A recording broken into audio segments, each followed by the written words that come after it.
Well, we've been focusing in on being a better defensive team. We've been focusing in on playing together, and those two things have allowed us to come away with 2 wins over 2 really good basketball teams. You know, Arkansas is a team that likes to push tempo, and they're one of the best teams in our league in running the basketball. We're going to face a team that has a similar running game. And then when you look at Missouri and a Sophie Cunningham, one of the best players in our league, another best player in our league is Kennedy Carter. So having to play the schedule that we've played, to go up against some of the talent that we've gone up against, we feel as though there's a part of us that likes that challenge, but we also want to challenge other teams to have to guard us. Mm-hmm. And we've been much better as a team in passing and looking for our post game and playing inside out and playing together, and that's been the difference. You know, what sort of things worked the first time against Texas A&M that you're probably going to bring into this second matchup here?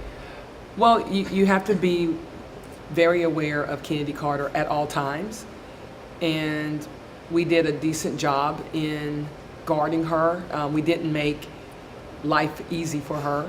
We wanted to make it a little bit more difficult, and she's such a phenomenal player, and she can score the basketball so many different ways. The 3-ball, in transition, coming off of ball screens. And I think for us, our focus have got to, again, be on the things that we can control.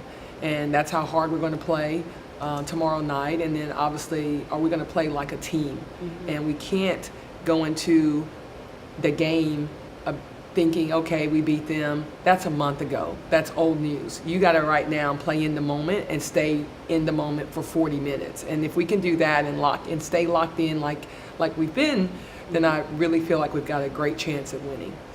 Ayanna kind of talked about, you know, they kind of came together as a team after finding themselves individually. You know, how have you seen that happen and grow as they've kind of worked to get that chemistry back up?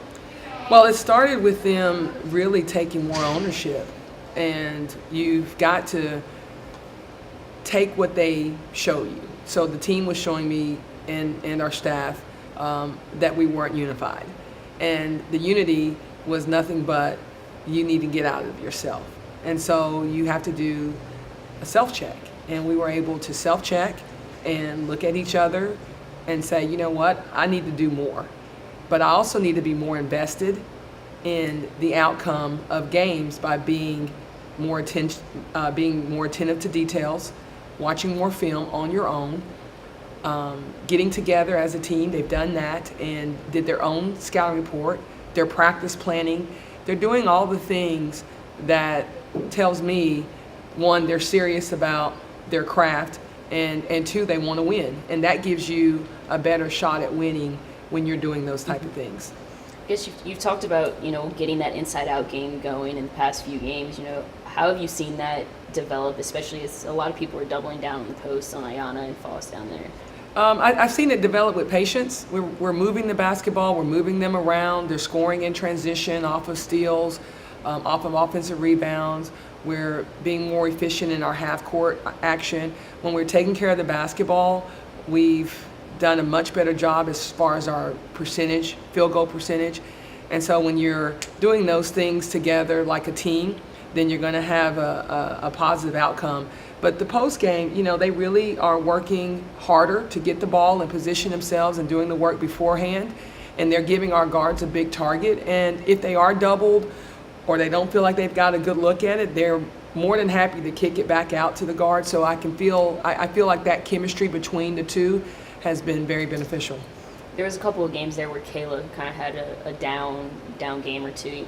Do you think she's back up to where you need her to be as a point guard? She's always in that place of growth, and she's growing as the season is continuing. She's obviously running a team as a sophomore isn't an easy thing to do, but she's got a good support system around her where she doesn't have to feel like she's got to do it all by herself. When she is manipulating the defense with her crafty ball handling and maneuvering through gaps and things like that, she really can make life easy for Ayanna Mitchell, Faustina Fua, a kick out to Shanice Norton. When she's in that mindset, I feel that's when she's at her best. Have you seen her grow in a kind of leadership role this season? As you know, point guard's usually the person who runs the team, like you said. Well, she's grown a lot, and she's got more growth ahead of her.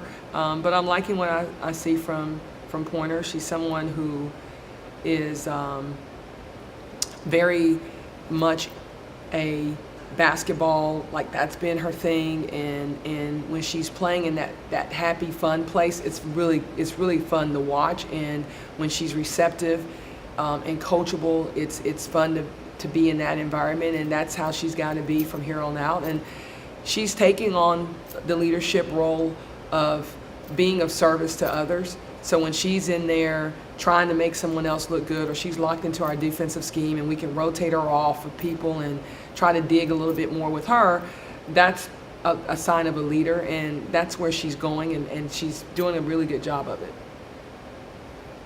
Is there any word on Rakell Spencer's situation? Yes, Rakell Spencer suffered a season-ending knee injury. So she's someone that has been a huge spark for us, and we're going to continue to fight and play hard for Spencer. Okay, she had just, solidified herself in the starting lineup, and that was a solid defensive lineup. So what is lost with her being out, and how do you plan on replacing her? I don't know if you can replace Spencer because she's someone that brought something different to our lineup. She brought size, she brought athleticism. We could play a little bit more man because we matched up a little bit better. She's just as gifted on the boards as an Ayanna Mitchell with her ability to rebound. And I don't think you can, again, replace her. I think other players are now going to have to step up.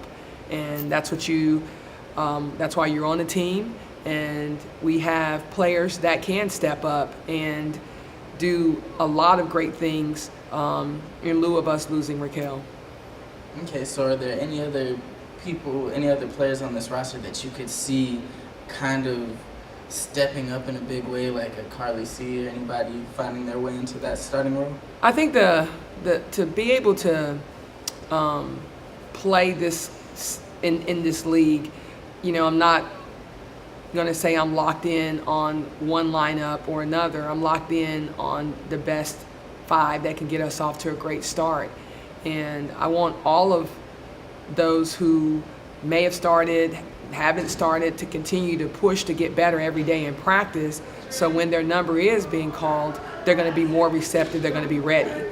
And we're going to need, because you lose a player that brings you size, so we're going to need a Mercedes Brooks to step up, another player who gives us size. We're going to need Carly C to be ready defensively and locked in what we need to do. Jalen Richard Harris, another player that can really help us as well, is when you lose her and you've got Ayanna Mitchell now playing kind of primarily at the 4, you need Yasmin to be able to come in, and there may be times where we might need to go a big lineup.